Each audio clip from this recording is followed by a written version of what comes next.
Hello viewers, welcome back to my channel. It's all about pathology. In this video we are gonna discuss about CSF, cerebrospinal fluid.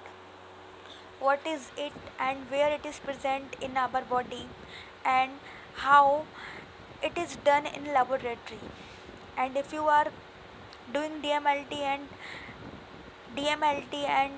BMLT, so it is also important to you, and you are also working in laboratory, so it is it may be helpful to you. So stay connected with me. So let's have a look. So first we will discuss what is it. So cerebrospinal fluid is a clear and colorless liquid. So ये colourless और clear liquid होता है and it is found in your brain and spinal cord. ये आपके brain में और spinal cord में present रहता है. And CSF formed in ventricular choroid plexus.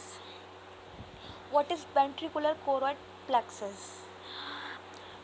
CSF produce होता है ब्रेन से. ओके, ब्रेन से कहाँ से प्रेजेंट होता है? हमारे ब्रेन में जो CNS होता है, सेंट्रल नर्वस सिस्टम, वहाँ पे वेंट्रिकल्स होते हैं. 4 टाइप के वेंट्रिकल्स होते हैं और वो वेंट्रिकल्स इंटरकनेक्टेड होते हैं, मीन्स एक दूसरे से जुड़े हुए रहते हैं. वहीं से ये वहाँ पे जो वेंट्रिकुलर कोरॉइड होता है, वहीं से ये CSF प्रोड्यूस होता है. देन वेंट्रिकल के थ्रू ये स्पाइनल कॉर्ड में सर्कुलेट करता है. देन आगे देखते हैं. Circulate through the ventricles and सब आर्किनोइड स्पेसेस. जैसे कि मैंने आपको बताया कि सर्कुलेट होता है ये ventricles and subarachnoid space के through and it is absorb by arachnoid villi into the ड्यूरल sinuses. और ये एब्जॉर्ब होता है आर्किनोइड बिलाई के थ्रू. किसमें? ड्यूरल साइनसेस में. देन हम यही चीज़ एक स्ट्रक्चर के थ्रू समझते हैं. गाइस, ये है आपका पूरा स्ट्रक्चर. दैन ये हैं वेंट्रिकल्स. ये आपके वेंट्रिकल्स हैं जो कि इंटरकनेक्टेड हैं. जैसे कि मैंने आपको बताया कि 4 वेंट्रिकल्स होते हैं CNS में. तो अगर आप ये लेटरल व्यू में देखेंगे तो ये रेड जो आपको दिख रहा है, ये हमारा लेटरल वेंट्रिकल है. एंड ये हमारा 4th वेंट्रिकल है. एंड ये 3rd वेंट्रिकल है. तो ये इसी तरीके से चारों वेंट्रिकल आप देख सकते हैं. और ये रेड जो है, यहाँ से हमारा CSF प्रोड्यूस होता है और इस तरीके से ये स्पाइनल कॉर्ड में आता है. इस तरीके से यहाँ से प्रोड्यूस रहता है और स्पाइनल कॉर्ड और ब्रेन में प्रेजेंट रहता है. देन इस वीडियो में ये भी एक हेड का स्ट्रक्चर है. यहाँ पे ये आपका सेरिब्रम है, ऊपर वाला पार्ट हेड का सेरिब्रम कहलाता है. एंड ये पूरा वेंट्रिकल सिस्टम है. जो पूरे वेंट्रिकल्स होते हैं ब्रेन में, जहाँ पे CSF प्रेजेंट रहता है, उस पूरे सिस्टम को हम वेंट्रिकुलर सिस्टम कहते हैं. मीन्स जो वेंट्रिकल एक दूसरे से इंटरकनेक्टेड रहते हैं, उस पूरे सिस्टम को हम वेंट्रिकुलर सिस्टम्स कहते हैं. दैन ये स्पाइनल कॉर्ड है, इस तरीके से स्पाइनल कॉर्ड में फ्लो करते हैं. Then indication of examination of CSF. क्या क्या इंडिकेशंस होते हैं CSF को एग्जामाइन करने के लिए? Infection, disease of the brain and spinal cord. CSF कब कराते हैं, कब इंडिकेशन होता है? जब भी हमारे ब्रेन में, स्पाइनल कॉर्ड में कोई इन्फेक्शन हो जाता है, हमको ऐसा लगता है, सिम्टम्स दिखाई देते हैं कि ब्रेन या हमारे स्पाइनल कॉर्ड में कोई इन्फेक्शन हो गया है. तो उसके लिए कौन कौन से डिसीज़ होते हैं वो हम यहाँ पर डिस्कस करेंगे. सो सबसे फर्स्ट है मेनिंजाइटिस. मेनिंजाइटिस क्या होता है? मेनिंजाइटिस होता है, डिसीज़ है. इसमें क्या होता है, आपके ब्रेन में इन्फ्लामेशन हो जाती है. इन्फ्लामेशन किसकी वजह से होती है? वायरल इन्फेक्शन की वजह से होती है. जब वो वायरल इन्फेक्शन हो जाता है ब्रेन में, तो उसकी वजह से इन्फ्लामेशन हो जाती है. नेक्स्ट है हमारा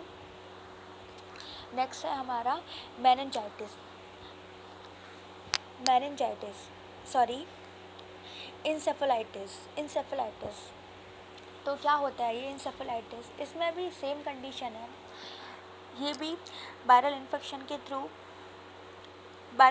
के थ्रू होता है और इसमें भी ब्रेन में इन्फ्लामेशन हो जाती है. पर ये समटाइम्स, ये मेजॉरिटी ऑफ टाइम वायरस से होता है, बट समटाइम ये बैक्टीरिया और फंगल इन्फेक्शन की वजह से भी हो जाता है. देन CSF में हम क्या देखते हैं? Bacteria cells and substance and white blood cells, red blood cells, ये सब चीज़ें हम देखते हैं। इन सब चीज़ों से पता करते हैं कि किस तरह की बीमारी ब्रेन में, किस तरह का डिसीज़ ब्रेन में और स्पाइनल कॉर्ड में हो रहा है। Then autoimmune disorder. Autoimmune disorder क्या होते हैं? हमारी बॉडी में जो हमारी खुद की सेल्स होती हैं वो हमारे खुद के सिस्टम पे अटैक करती हैं, वो ऑटोइम्यून डिसऑर्डर कहलाता है। तो such as a Guillain Barre syndromes. Guillain Barre syndrome में भी ऐसा ही होता है, जो वायरस होते हैं, बैक्टीरियाज होते हैं, वो क्या करते हैं, वो हमारी ब्रेन की खुद की जो हमारी नर्व सेल होती हैं उन पर अटैक करते हैं, उस पर अटैक करते हैं। तो यही गुइलेन-बेरी सिंड्रोम में होता है। Okay, then multiple sclerosis. Multiple sclerosis क्या होता है? इसमें क्या होता है, ये जो हमारी ब्रेन की जो कवरिंग होती है वो बैक्टीरिया के द्वारा, वायरल इन्फेक्शन के द्वारा डैमेज हो जाती है और जब जो हमारी नर्व जो बॉडी से कनेक्टेड रहती हैं, मीन्स जो हमारी ब्रेन से नर्व बॉडी में कनेक्ट रहती हैं, जो कम्युनिकेट करती हैं, वो कम्युनिकेट नहीं हो पाता बिकॉज ऑफ जो नर्व हैं वो डैमेज हो जाती हैं, डिसरप्ट हो जाती हैं। उसकी वजह से ब्रेन और बॉडी कम्युनिकेट नहीं कर पाती और प्रॉब्लम क्रिएट हो जाती है। Then bleeding in the brain. Bleeding in the brain, brain में ब्लीडिंग हो जाती है। ब्लीडिंग किस तरीके से हो जाती है? कोई भी ट्रामा होता है, इंजरी हो जाती है ब्रेन के अंदर, तो उस तरीके से ब्लीडिंग हो जाती है। Then brain tumour. Brain tumour में भी हम CSF का एग्जामाइन करते हैं। दैन देख लेते हैं नेक्स्ट कि यहाँ पे किस तरीके से हम CSF का जो कलेक्शन है करते हैं। CSF का जो कलेक्शन है हम यूजुअली लंबर पंक्चर के थ्रू करते हैं और ये परफॉर्म्ड होता है L3 L4 से। ओके, सो ये हमारी स्पाइनल है और ये इसका लंबर पंक्चर है। ये L3 और L4 के बीच में हम अपनी नीडल को इंसर्ट करते हैं। इंसर्ट करने के बाद अपना जो हमारा सैंपल है उसको कलेक्ट करते हैं और एक बाइल में उसको जैसे हम ब्लड कलेक्शन करते हैं, ब्लड को बाइल्स में हम जो है प्रोटेक्ट करके रख लेते हैं। तो उसी तरीके से हम CSF को बाइल में प्रोटेक्ट करके रख लेते हैं। दैन इस तरीके से हम, ये पूरा एक व्यू है, आपको दिख रहा है कि एक मैन लेटा हुआ है और इस तरीके से हम पेशेंट को लिटा के उसका CSF सैंपल कलेक्ट करते हैं। ये देखिए आप, L4 और L5 के बीच मैंने निडल को इंसर्ट यहाँ पे किया हुआ है और इस तरीके से हमारा जो CSF का सैंपल है वो कलेक्ट होता है। Then why do we need CSF analysis? क्यों ज़रूरत होती है CSF एनालिसिस की? जब भी आपको ये सारे सिम्टम्स या इनमें से कोई भी सिम्टम्स, मेजॉरिटी सिम्टम्स आपको दिखते हैं तो आप एक अज्यूम कर सकते हैं कि हाँ, आपको CSF को एग्जामाइन कराने की ज़रूरत है या आपको CSF कराना चाहिए। तो ऐसे कौन कौन से सिम्टम्स होते हैं देख लेते हैं। फीवर एक कॉमन होता है, जैसे कि मैं आपको बता चुकी हूँ। फीवर तो एक कॉमन है, जब भी हमारी बॉडी में कोई भी बैक्टीरिया, वायरस, पैरासाइट या फंगस एंटर कर जाते हैं तो हमारी बॉडी उनसे लड़ने के लिए जो टेम्परेचर होता है, ब्रेन उस टेम्परेचर को हाई कर देता है और फीवर आने लगता है। तो फीवर आना अच्छी बात है, फीवर एक कॉमन सिम्टम्स है हर एक बीमारी का। So fever, then severe headache तो बहुत मेन है। आपको पता है ब्रेन में कोई भी इन्फेक्शन या बीमारी हो रही है तो हेडेक आना तो कॉमनली है। Okay, then seizures, then stiffness. Neck जो होती है हमारी गर्दन में, उसमें वो दर्द होने लगता है और वो हम प्रॉपर जो है नेक को अपनी सीधी नहीं कर पाते और मूवेबल नहीं हो पाती इतनी जितनी नॉर्मल में रहती है। Then nausea, vomiting. जब भी ब्रेन में हेडेक होता है या फीवर होता है तो नॉजिया और वोमिटिंग आना भी नॉर्मल सी बात है। And sensitivity to light. हम ज़्यादा लाइट में जब हम कोई काम करते हैं तो वो ज़्यादा होती नहीं है, सेंसिटिविटी होने लगती है लाइट से। दैन डबल विज़न मतलब जो विज़न है जो हमारा हम देखते हैं वो डबल दिखने लगता है। And changes in the behaviour. आपको पता है जब कोई भी डिसीज़ नॉर्मली हमारी बॉडी में होता है तो हमारे बिहेवियर में चेंजेस आ जाता है। इरिटेशन होती है, हमको गुस्सा आता है, एंजाइटी होती है, चिड़चिड़ापन होता है। तो ये सब चीज़ें जब ब्रेन के साथ हो रहा है, ब्रेन में कोई भी डिसीज़ है तो ये तो नॉर्मल सा होता है। एंड कन्फ्यूज़न इसलिए होता है क्योंकि जो हमारा मेन काम है वो ब्रेन का होता है। अगर ब्रेन ही ख़राब हो जाएगा, ब्रेन ही डैमेज हो जाएगा या ब्रेन में कोई डिसीज़ हो जाएगा तो कन्फ्यूज़न तो क्रिएट होगा ही होगा। देन देख लेते हैं फंक्शन ऑफ CSF। क्यों प्रेजेंट होता है, इसके फंक्शंस क्या होते हैं। So cerebrospinal fluid has 3 main functions. वैसे तो इसके बहुत सारे फंक्शंस हैं, लेकिन हम यहाँ पे ओनली जो इसके 3 मेन फंक्शंस हैं वो डिस्कस करेंगे। So CSF protect brain and spinal cord from trauma. जब भी कोई इंजरी हो जाती है, हमारा एक्सीडेंट होता है, इंसान गिर जाता है एक्सीडेंट में, तो जो CSF है वो उसको प्रोटेक्ट करके रखता है। Then CSF supplies nutrition to nervous system tissues.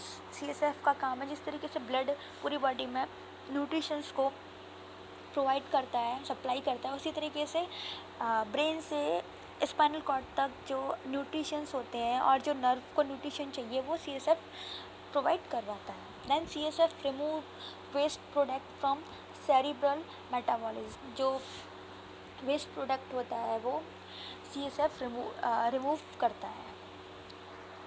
Then physical examination. इस वीडियो में जैसे कि आपको पता है कि लैब में हम कोई भी इस तरीके का टेस्ट करते हैं तो उसमें फ़िज़िकल, केमिकल और माइक्रोस्कोपिक एग्जामिनेशन इम्पोर्टेंट होता है। तो हम लेबोरेटरी पॉइंट ऑफ व्यू से देखेंगे कि इसके फिज़िकल एग्जामिनेशन क्या हो सकते हैं। सबसे पहले हम देखते हैं, सबसे पहला जो पॉइंट होता है वो होता है transparency. As we talk before कि जो हमारा CSF फ्लूइड होता है वो एकदम क्लियर एंड ट्रांसपेरेंट होता है। तो जब भी कोई वायरल इन्फेक्शन हो जाता है या कोई भी डिसीज़ की स्टार्टिंग होती है, क्रोनिक या एक्यूट लेवल पे होता है, तो जो हमारा फ्लूइड है उसमें चेंजेस आते हैं। वो उसकी जो कलर है वो चेंज हो जाता है, उसकी थिकनेस चेंज हो जाती है, कंसिस्टेंसी चेंज हो जाती है। तो ट्रांसपेरेंसी देखते हैं कि वो ट्रांसपेरेंट है कि नहीं है। दैन कलर देखते हैं। कलर में पिगमेंट्स की वजह से या कभी कभी मेटाबॉलिज्म पिगमेंट्स होते हैं, उन सब की वजह से कलर चेंज हो जाता है। कलर और transparency is the first point, is the first indications कि we have any disease in our brain, we have any infection या inflammation in our disease. Then xanthochromia क्या होता है, ये येलोइश डिस्कलरेशन होता है CSF का। एंड ये किसकी वजह से होता है, ड्यू टू ब्लूरुबिन। जो ब्लूरुबिन होता है जब हमको जॉन्डिस हो जाता है, वैसे तो मेनली ये जो है ब्लड पे इसका इफेक्ट ज़्यादा पड़ता है, लेकिन ये CSF में भी कभी कभी जो CSF होता है उसका कलर भी येलोइश हो जाता है ड्यू टू ब्लूरुबिन की वजह से। Then clotting. आपको पता है कि जो क्लोटिंग होती है वो इंडिकेट करती है प्रेजेंस ऑफ फाइब्रोजेंस को। Clotting is seen in the various condition as associated with high protein content.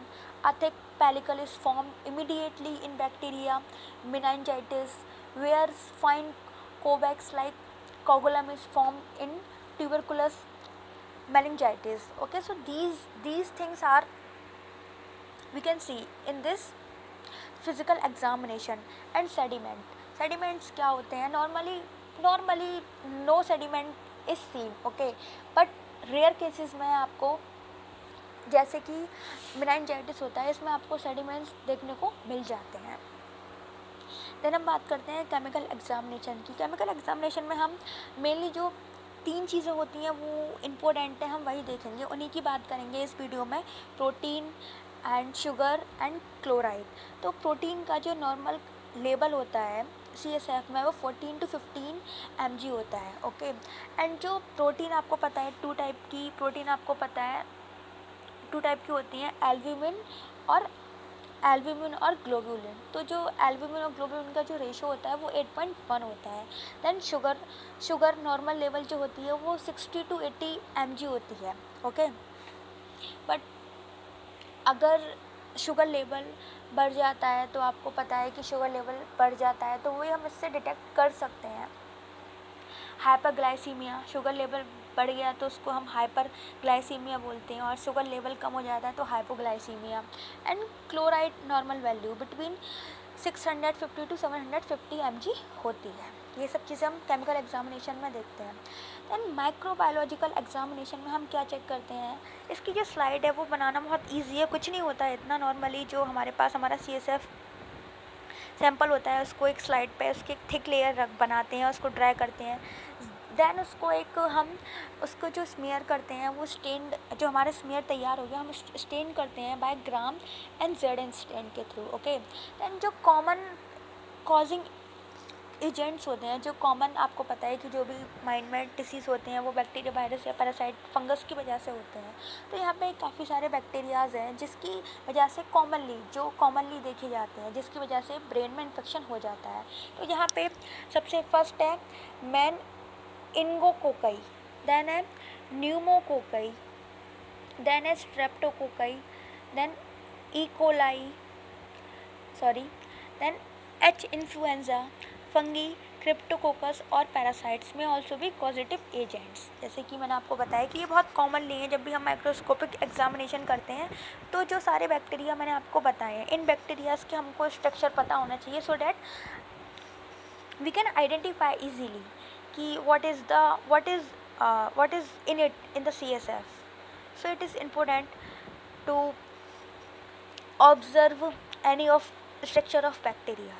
Okay, then we will see CSF के थ्रू हम सीरोलॉजिकल टेस्ट भी करते हैं। सीरोलॉजिकल टेस्ट जो होता है वो एक मैं आपको वन ऑफ एग्जांपल बता रही हूँ, BDRL फॉर सिफिलिस। जो हम BDRL का टेस्ट करते हैं उसमें अगर हम एंटीबॉडीज़ देखते हैं, CSF में जो BDRL की अगर एंटीबॉडीज़ होती हैं, मेनाइनगोकोकल एंटीबॉडीज़ को हम आइडेंटिफाई करते हैं। देन यहाँ पे कुछ एंजाइम्स भी होते हैं जो कि CSF में प्रेजेंट होते हैं, like GOT, LDH are found in the normal CSF। LDH जो होता है, LDH का लेवल होता है वो CSF में प्रेजेंट होता है। And these are increase various nervous system diseases. And ये जो एंजाइम्स होते हैं ये इंक्रीज़ हो जाते हैं, कब हो जाते हैं, जब कोई भी नर्वस सिस्टम डिसीज़ स्टार्टिंग होती है या फिर हो रखा होता है, तो उस टाइम पे ये इंक्रीज़ हो जाते हैं, डिक्रीज़ भी हो जाते हैं। And LDH LDH level is useful in viral infection of the brain. जैसे कि मैं आपको बताया कि जो इंक्रीज़ हो जाते हैं, डिक्रीज़ हो जाते हैं, तो LDH का लेवल तब इंक्रीज़ होता है जब हमको वायरल इन्फेक्शन हुआ होता है। ओके, देन आज की वीडियो में इतना ही। वीडियो कैसी लगी, अगर आपको समझ में आया है तो प्लीज़ वीडियो को लाइक करें और कमेंट करके ज़रूर बताएं कि वीडियो कैसी लगी। देन चैनल को सब्सक्राइब कर दें सो डैट आगे आने वाली वीडियोज़ आपको मिल जाएं, और जो बेल आइकन होता है उसको भी प्रेस ज़रूर कर दें सो डैट आगे आने वाली वीडियोज़ की नोटिफिकेशन आपको टाइम पे मिल जाए और आप मेरी वीडियोज़ टाइम पे देख सकें। So thank you so much, thank you for watching.